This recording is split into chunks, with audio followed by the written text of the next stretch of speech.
Živa bila, spara u bijali lom. Da se nisu takli kremen okremen i pepeo plavkast, nikad rod.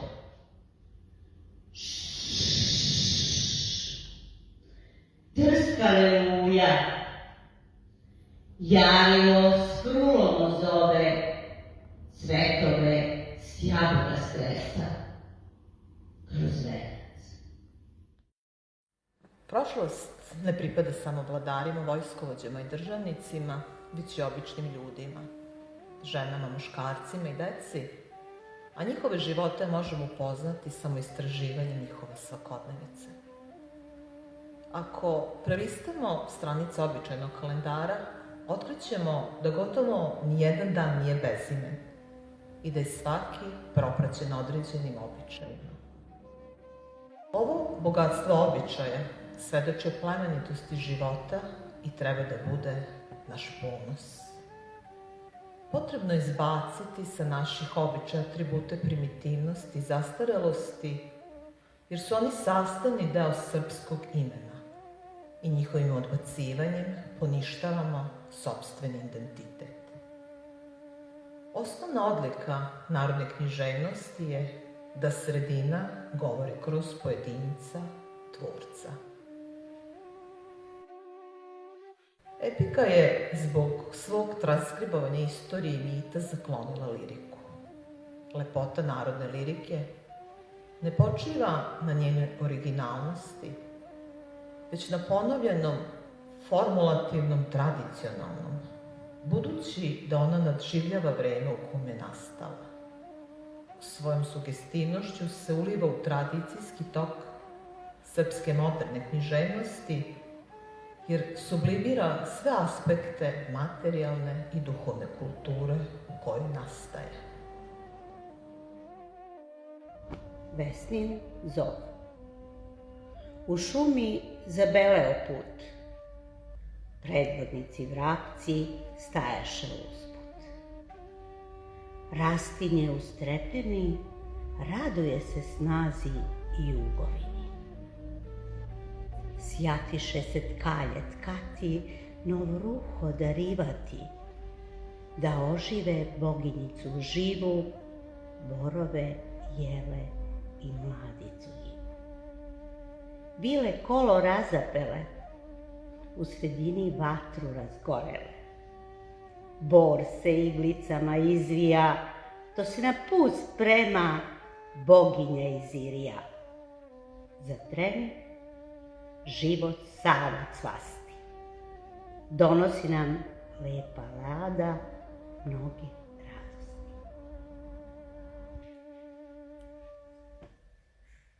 Narodna pesma je stara kao narod, uvek prisutna, slobodna, čak i kada je narod porobljen. Ona sve pamti i sve krepi. Njen sadržaj su nekad i nepismeni ljudi znali napamet, jer je predstavljala podsjetnik za nacionalno znanje i porodično vaspitanje.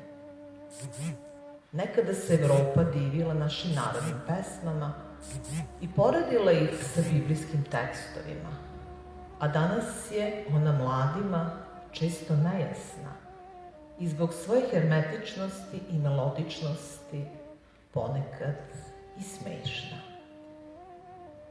Potrebno je načiniti iskorak u pristupu njenoj analizi, jer jezik koji je u njoj zastupljen nema samo komunikativnu funkciju, već predstavlja otelotvorenje narodnog identiteta.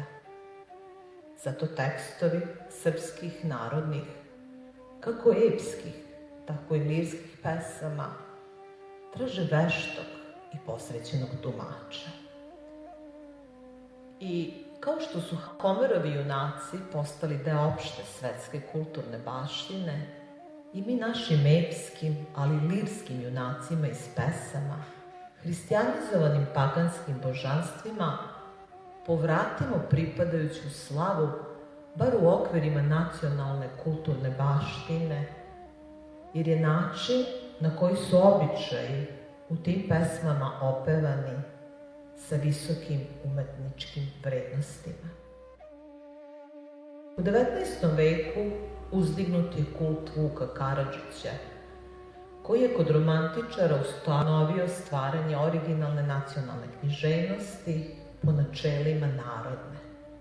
I Kostić, i Zmaj, i Radičević inspiraciju su tražili u rečima koji su nalazili između korica Vukovog rječnika. Pre 2 veka je kulturna Evropa, zahvaljujući Albertu Fortisu, prvi put čula za srpske narodne pesme i od tada se o njima pisalo. Sa njima smo se dičili, poneseni romantični. Tim povodom smo upriličili kaligrafsku izložbu koja sadrži stihove srpskih romantičara. I nijedan pesnik, nijedan stvaralac nema sam za sebe celovito značenje. Stoga je narodna književnost inspiracija pesnicima svih književnih epoha i oni su sa njom u neprestanom dijalogu. Bilo da je veličaju ili osporavaju. Za ovu priliku smo izdvojili fotografije koje svedoče o nekim prolećnim običajima koji su proučavani u prostorijama Kulturnog centra Rumenka u ciklusu prolećnih običaja, a njih će pratiti stihovi Velike Tomić, koja inspiraciju traži u ehu drevnih bogova, majke zemlje, koju još zovu Makoš, Siva ili Živa. Verovanje u bogove plodnosti oličene u suncu, odnosno Svarogu, čiji su simboli kolač, kolo, jabuka i krilati konj, nebu i zemlji kao i boginji majke, stari su preko 5000 godina.